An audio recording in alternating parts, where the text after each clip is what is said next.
One of our favorite places to go snorkeling in Oahu is Hanauma Bay.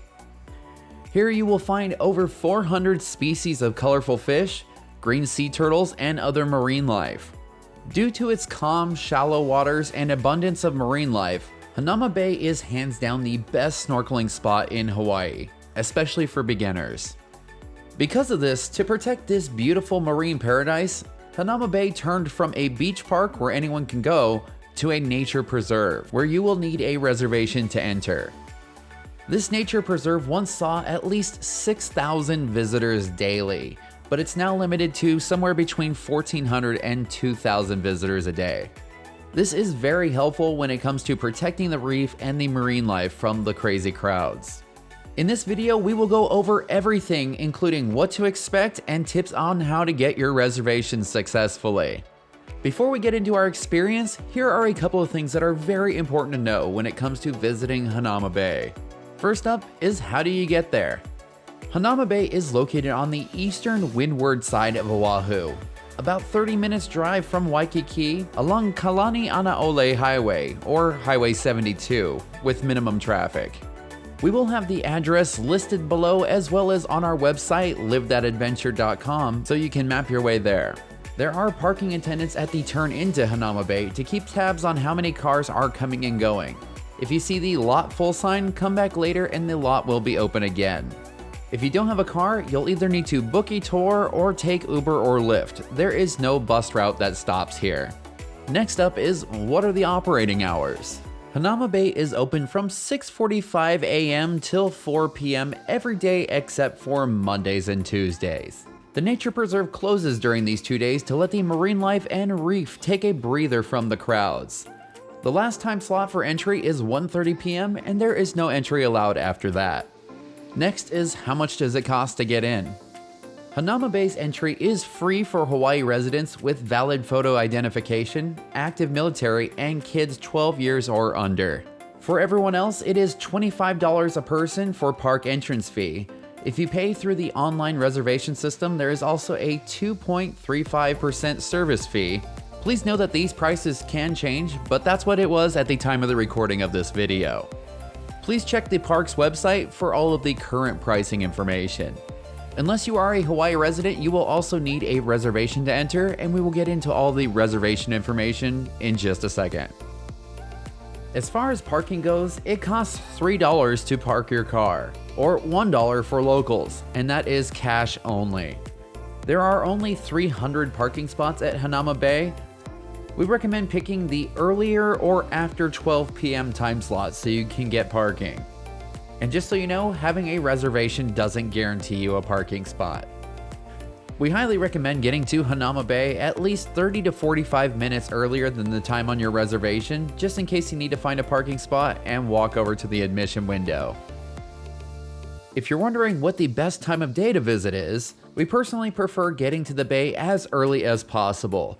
This way you can find parking and have plenty of time to spend at this tropical paradise. The beach closes at 3:30 p.m., so if you come later, there just won't be enough time to enjoy the place. So if possible, we recommend getting your reservation before 9 a.m. If you're wondering if you can visit Hanauma Bay without a reservation, well, the answer is yes and no. Hawaii residents with valid photo identification can visit without a reservation. Any non-Hawaii residents, even when going with a local, still need a reservation or a walk-in ticket. For non-residents, it is possible to get a walk-in ticket for Hanauma Bay. At this time, there is a limited amount of walk-in access without an online reservation available. This is to accommodate visitors without access to internet or a computer. However, there is no guarantee. If you're attempting this, we recommend to be in line at the admission window by 6:45 a.m. or even earlier. Walk-in tickets must be used on the same day, and everyone in your party must be present to get a ticket. Here's a list of things that you should bring with you to make sure that you have a great time at the park. The first one is cash to pay for parking and the entrance fee. Next is your ID card and confirmation ticket. The person who made the reservation will need to bring their ID along with their confirmation ticket. What day at the beach would be good without a towel, swimsuit, hat, and sunglasses? And on top of that, you need reef-safe sunscreen. Make sure to bring plenty of reef-safe sunscreen, you're gonna need it. The sun is very strong and you will burn super fast. Trust me because I am speaking from experience on this one. On our last visit, we snorkeled for about 4 hours and I didn't have nearly enough sunscreen on. I got one of the worst sunburns of my entire life here. Next on the list is snorkel gear. If you don't have your own, they do rent it here, but we usually prefer to bring our own. A personal cooler will make your day at the bay that much more enjoyable. In it, you can pack drinks and snacks, but no alcoholic beverages. And also, it needs to be a smaller cooler because no large coolers are allowed here. The next two items are recommended, but definitely not mandatory, and the first one is a beach chair. Along with that is an umbrella or pop-up tent shade for you if you need extra sun protection. But don't forget, whatever you bring, you're going to have to either carry down and back up that hill or fit it on the shuttle. And now we have some tips for getting your Hanauma Bay reservation successfully. Since we have covered all of the other general info, let's get to the important part, getting your reservation. Here are some tips we found helpful while making our reservation, but before we start, be sure to bookmark the link that is on the screen and we will also have down in the description. You will need this link to make your reservation.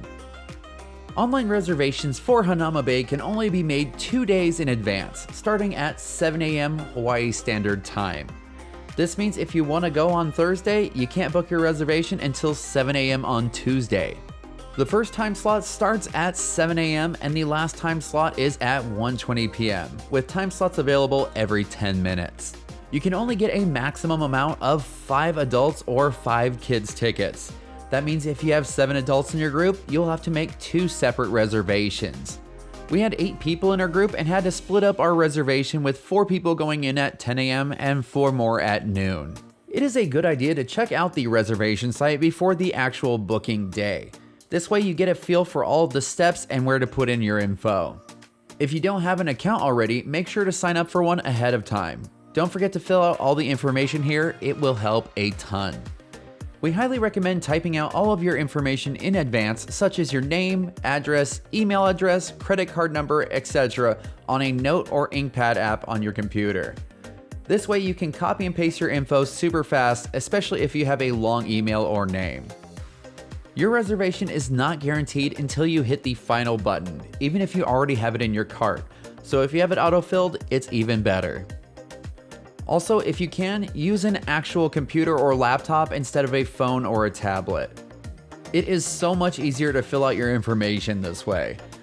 The faster you fill out your info, the better chance you will have at securing your reservation. V and her sister were both trying to get reservations at the same exact time, with V being on a laptop and her sister being on a phone. And guess who got it first? V did on the computer. When it comes to picking a time slot, we recommend booking time slots that have more available options, like 35 tickets instead of 15. You'll have a better chance at those.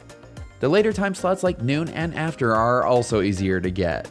However, if you're aiming for the earlier time, try to go with time slots such as 8:10 or 8:40 instead of the round numbers like 8:30 or 8. Most people will instinctively go for those time slots. Your goal is to get to the payment screen on the first try. Otherwise, you'll lose your reservation and you might not be able to get back into the system to pick a different time slot. The next tip might be a tiny bit offensive to most people luxuriously vacationing in Hawaii, but if you want to get that reservation, you need to be up and on that computer at 6:59 in the morning. The online reservation starts at 7 a.m. sharp, so you need to be ready.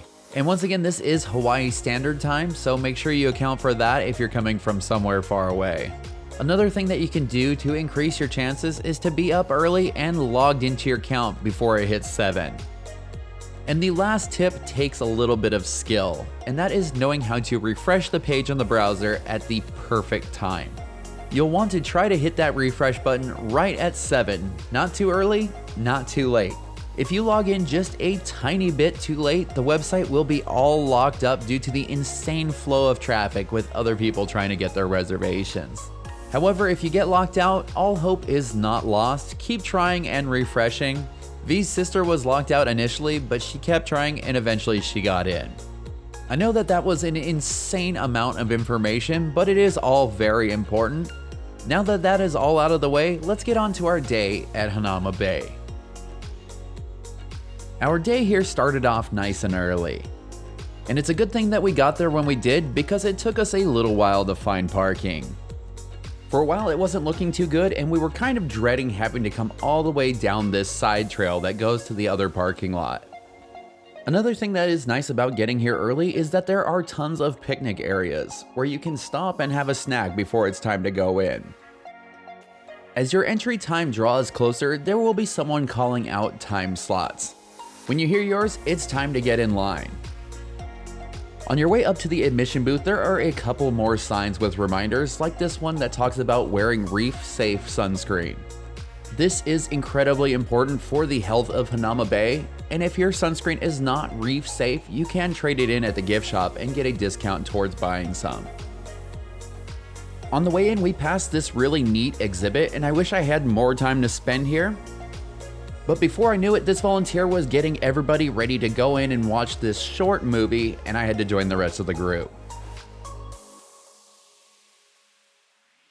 Watching this video is mandatory if you plan on visiting the park, but on the bright side, it's only 9 minutes long and it's beautifully shot, so it's well worth the watch. Almost directly outside the theater, there is a statue of the Hawaii state fish. If you know what it's called, let us know in the comments below, and I'll tell you what it is later. Hanauma Bay is located at the bottom of a really big hill, and there are two ways to get down to the water. You can either take the shuttle like we're doing here, or you can walk. Obviously, going down this hill isn't that bad, but if you plan on hiking back up, you're in for a little bit of a workout. This tram ride is very short, and soon you will be arriving at the beach. Another benefit of getting an earlier entry time is that you will have a much better pick of where you want to lay out your beach towel.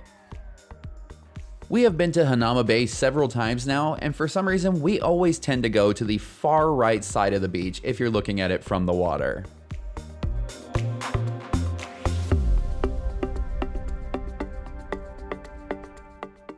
After reserving our spot, it was time to head over and pick up the rental gear for several of the members of our family. The rental store is located almost in the very center of the beach. If you make a right turn directly off of the tram and head down this sidewalk, you can't miss it. Although I must say they did a really good job of making this store blend in because it's a giant boulder. While everyone was grabbing their masks and fins, I headed over to this really neat little hut that has pictures of all the wildlife that you could possibly see out in the water. Obviously, I don't think that everything is listed here because, as I mentioned earlier, there are supposedly over 400 species out in these waters. One really neat thing is that they do have volunteers inside of the hut, so if you have questions about something that you saw out in the water, you can ask them and there's a chance they may know what you're talking about. Speaking of sea creatures, it's time for us to gear up and go and see some for ourselves. The snorkeling conditions that you will find here are incredible. If you're a beginner, you can stay closer to shore and it will be nice and shallow. But if you're an advanced snorkeler and you're looking for a bit more of an adventure, you can head out into deeper waters. There is something that is incredibly important about snorkeling here, and it's that you don't touch the coral. Not only is it very sharp, and cuts from it commonly get infected, but the oils in our skin actually kill the coral, so please, if you're visiting, do not touch it. Some of the fish that you will see out here, like this parrotfish, are pretty good size, and their colors are absolutely surreal. And another thing that's pretty incredible is swimming out over the coral. You really need to watch out for the rise and fall of the water because, as I mentioned before, you don't want to get slammed down into the coral. But when you're swimming here, it feels like you're almost floating over some sort of alien landscape.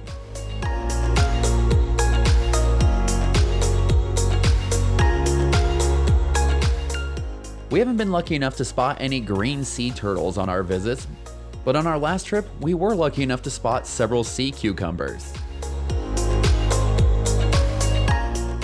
Fun fact, Hanauma Bay is a volcanic crater that formed over 32,000 years ago during a single explosive eruption. Even though the waters here are usually quite calm, it is very important to know your swimming abilities. If you need to bring some sort of a flotation device with you to swim safely out here, there should be no shame in that. There are usually several drownings reported here annually, and it's always better to err on the side of caution. Although we were having a really great time spotting all of the fish that we were able to see, there was one in particular that we were really hoping to find. And here he is, the Hawaii state fish. You may remember earlier when I asked if you knew what his name was? Well, here it is. Humu Humu Nuku Nuku Apua'a. I'm not exactly sure what I like more about this little guy, how cute he is or how fun it is to say his name. After our sighting, we decided that it would be fun to check out what was on the other side of the bay. I will say that over the course of our visits to the park, for some reason it seems like more people like to stay on the side of the bay that we like to stay on. So if you're looking for a little more peace and quiet, you may want to check out the southeastern side of the beach. Even though there may be a few less people on this side, one thing there is no shortage of here is the mongoose. Make sure that you have all of your snacks and beach gear stowed away in bags. Even if you do take precautions, it's not going to guarantee the safety of your items. These little guys are pretty smart, and we've seen them working very hard to break into someone's beach bag. The snorkeling might also be a little bit easier on this side of the bay because you're not going to have to worry about bumping into all the other swimmers. The only downside is that I feel like the coral reef on the side of the beach that we hang out on is a little bit more fun to swim through. It seems like there are more narrow hallways made out of coral to navigate, and for some reason it also seems like there are more fish on our side. We only had a little bit more than an hour before the park closed, so we decided to head back to our area and hit the water one more time. It's a good thing that we jumped in where we did because we ran into another very chill Humu Humu Nuku Nuku Apua'a. Usually these guys are quite skittish and very fast, but this one here didn't seem to mind hanging out with us at all. After parting ways with our buddy, we also spotted an elegant unicorn fish and a Christmas wrasse. As cute as all of these little fish are out here, one thing that you need to try not to do, and it's hard, is feed them. Not only will feeding the fish out here drastically change their diet, but there is a good chance that it will alter their behavior as well. The last thing that you want to happen is for all the fish out here to be biting at you because they think that you brought them snacks. We spotted one more big sea cucumber before it was time to get out. And the timing could not have been much better, because even though I was having a great time, little did I know I was incredibly sunburned. We were only about halfway into our trip, and unfortunately I spent the second half barely able to have a t-shirt touch my back. If you end up staying until closing time, which I could definitely not blame you, there is a good chance that the line for the tram will be very long. We ended up deciding to hike our way back up the hill rather than wait for the tram. And even though the climb is nowhere near as steep as a hike like Three Peaks, which you can see in the upper corner, it is definitely going to be a workout, especially if you have to carry all of your beach toys back up. As we reached the top of the climb, we found ourselves at a nicer and bigger picnic area. And on our way back to the car, we spotted something else that made us very happy: a bunch of cats. Unfortunately, these guys are all feral and wouldn't even let us come close to them. But seeing kitties always makes our day, and it made being homesick for our girls at home just a little bit easier. And with that, our video about snorkeling at Hanauma Bay is coming to a close. What are your favorite spots to snorkel in Hawaii? Let us know in the comments below. If you enjoyed this video, please be sure to like, comment, and subscribe because it really helps out the channel. Let us know if you have ideas for future videos on this channel. And for all the information about Hanauma Bay, as well as other awesome Oahu adventures, head on over to livethatadventure.com.